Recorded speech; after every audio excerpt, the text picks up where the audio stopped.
আমরা তো হুম। সবাই মিলে আন্দোলন করলাম। হ্যাঁ, আমিও তো কিছু কাজ করেছি। আমার মতো আরেকজন কিছু কাজ করেছে। এই যে ২৪ দফা, ২৩ দফা এগুলো যদি সর্বজনীন হতো তো আমাদের সাথে আলোচনা করত। এগুলো নিয়ে আমাদের সাথে কোনো ডিসকাশন নাই। এগুলো তাদের ব্যক্তিগত পার্সোনাল। তাদের যে রাজনৈতিক ভাবে কিছু একটা আঁকড়ে ধরা দরকার, তারা ওইটাকে আঁকড়ে ধরে এটা করছে। এটার দ্বারা তারা লাভবান হতে চাচ্ছে। খুবই লিগ্যাল একটা বিষয়। আমার কেউ প্রতিপক্ষ হবে, আমার প্রতিপক্ষ তারা হবে। কিন্তু যখন তাকে হবে, তখন থেকে আর বলতে পারবে না যে মানে তারা হলো এই আন্দোলনের একচ্ছত্র স্টেক হোল্ডার। ঠিক আছে? এটা আমি বুঝাতে পারছি না আসলে। মুখ জড়ায় আসছে। কারণ সবাই মিলে আন্দোলন করছি তো। এটা মুখ দিয়ে মানে বলাও অনেক কষ্ট। সত্যিকার অর্থেই যারা হলো গেম প্ল্যানার ছিল, গেম মেকার ছিল, হ্যাঁ? তাদেরকে গণমাধ্যম এটা হলো আওয়ামী গণমাধ্যমের একটা কৌশল ছিল। তারা মিটিং করে একটা ডিসিশন নেয় যে তারা এখন তাদের কাজ কি? মানে পতিত অবস্থাতেও কাজ কি? তাদের একটা এ ধরনের মিটিং ছিল। আমরা এই ধরনের মিটিং এর আলামত পেয়েছি। আমাদের ছাত্র ভাইয়েরা বা বৈষম্য বিরোধী বা যেভাবে নাগরিক কমিটি আমরা বলি, আপনার হলো তারা যে ঘোষণাগুলো দিতে যাচ্ছে এগুলো আসলে সর্বজনীন ঘোষণা।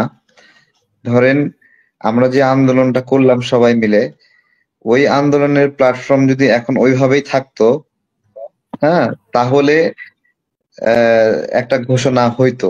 যেহেতু ওই প্ল্যাটফর্মটা ওইভাবে বিরাজ করছে না, ওই প্ল্যাটফর্মের একটা অংশ তারা রাজনৈতিকভাবে আপনার হলো নিজেদের ওই প্ল্যাটফর্মকে রাজনৈতিকভাবে ক্যাপিটালাইজ করার জন্য আপনার হলো চেষ্টা করছে।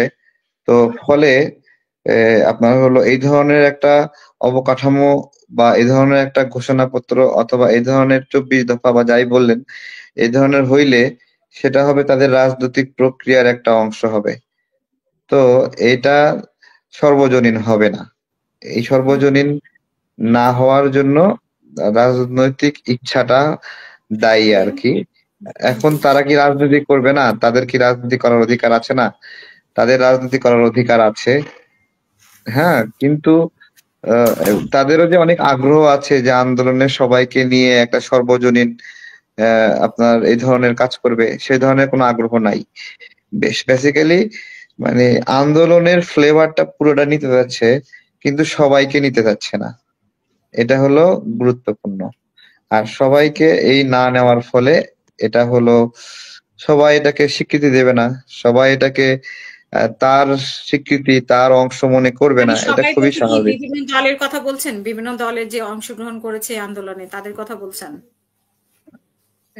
অবশ্যই তো সেরকমই। আমরা তো হুম। সবাই মিলে আন্দোলন করলাম। হ্যাঁ, আমিও তো কিছু কাজ করেছি। আমার মতো আরেকজন কিছু কাজ করেছে।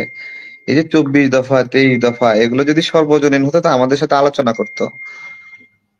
এগুলো নিয়ে আমাদের সাথে কোনো ডিসকাশন নাই। এগুলো তাদের ব্যক্তিগত পার্সোনাল। তাদের যে রাজনৈতিক ভাবে কিছু একটা আঁকড়ে ধরা দরকার, তারা ওইটাকে আঁকড়ে ধরে এটা করছে। এটার দ্বারা তারা লাভবান হতে চাচ্ছে। বিষয়টা এরকম। হ্যাঁ? জি। আর আপনার কাছে কি মনে হয় যে মেজর ডালিম এরকম এতদিন এ- এরকম যদি এরকম যদি হইতো যে হুম। আমরা যেরকম সর্বজনীনভাবে সবাই মিলে আন্দোলন করলাম, ওইটাই যদি ঐরকম সর্বজনীন থাকতো যে আমরা ওই আন্দোলনের ডাক হিসেবেই পরবর্তীতে মাঝে মাঝে সবাই মিলে একত্রিত হইলাম। ঠিক আছে? তাহলে এটা হইতো। কিন্তু যেহেতু এখানের কিছু নেতা তাদের রাজনৈতিক স্বপ্ন আছে, তারা রাজনীতি করতে চায়। রাজনীতি করতে চায় মানে কি? অন্য একটা দলের সমালোচনা করবে, তার প্রতিপক্ষ হবে, আমার প্রতিপক্ষ হবে। খুবই লিগ্যাল একটা বিষয়। আমার কেউ প্রতিপক্ষ হবে, আমার প্রতিপক্ষ তারা হবে। কিন্তু যখন তাকে হবে, তখন থেকে আর বলতে পারবে না যে মানে তারা হলো এই আন্দোলনের একচ্ছত্র স্টেক হোল্ডার। ঠিক আছে? এটা আমি বুঝাতে পারছি না আসলে। মুখ জড়ায় আসছে। কারণ সবাই মিলে আন্দোলন করছি তো। এটা মুখ দিয়ে মানে বলাও অনেক কিন্তু কষ্ট। আপনাদের তো ওরা তো বলবে যে আপনাদের একটা দল আছে, ওদের কোনো দল ছিল না, ওরা এখন দল করবে, আপনারা হ্যাঁ, ওদের নতুন দলে। ওই তো মানে আমাদের হুম। দল কিন্তু আমরা তো একটা দল। তো এটা তো আমরা তো এই দলের ব্যানারে প্রোগ্রাম করা বা এইরকম ২৪শে গণঅভ্যুত্থানের নেতা আমরা। এটা তো আমাদের বলতেই তো কুণ্ঠা লাগে। মানে তারা নিয়ে ফেলছে এখন বললে শরম লাগে। ঠিক আছে? যে এটা আমার আন্দোলন, মানে বা এটা এই আন্দোলনের নেতৃত্ব আমাদের। আমরা তো নেতৃত্বই দিয়েছি, তাই না? আমরা তো পিকেটার হিসেবে শুধুমাত্র পিকেটিং করিনি, আমাদেরও কিছু লোকবল আছে, কিছু প্ল্যান পরিকল্পনা ছিল, সেগুলো নিয়েই অনেক ঝুঁকি নিয়ে কাজ করলাম, জেল খাটলাম। হ্যাঁ, তো এটা ওই জায়গা থেকে কর্তৃত্ব বা নেতৃত্ব বা শেয়ারিং, হ্যাঁ, পার্টিসিপেশন, অংশীদারিত্বমূলক যে ইকোসিস্টেম, ওই সিস্টেমটা মানে ভালো হইতো যদি রাজনৈতিক প্রক্রিয়া না হতো, তাহলে সবাই মিলে বসতাম, ওইটা সবার প্ল্যাটফর্ম হইতো, এরকম হইতে পারতো।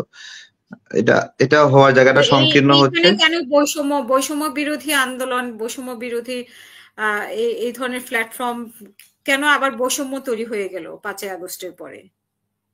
ওইটা আপনার হলো বাংলাদেশের গণমাধ্যমগুলো আন্দোলনের মূল নেতৃত্ব অথবা আন্দোলনের যারা হলো চেঞ্জ মেকার ছিল, ওই চেঞ্জ মেকার গুলোকে সাইডে রেখে আপনার হলো আন্দোলনের চেঞ্জ মেকার না এরকম কিছু ব্যক্তিকে ফোকাস করে, ফলে তারা ওইভাবে ফোকাস হয়ে যায়।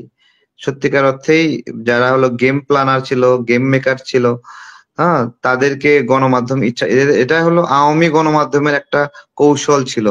তারা মিটিং করে একটা ডিসিশন নেয় যে তারা এখন তাদের কাজ কি, মানে পতিত অবস্থাতেও কাজ কি, তাদের একটা এ ধরনের মিটিং ছিল। আমরা এই ধরনের মিটিং এর আলামত পেয়েছি, যে মিটিং থেকে কাদেরকে এই মুহূর্তে ফোকাস করা হবে সেই বিষয়ে এই হলো আর কি।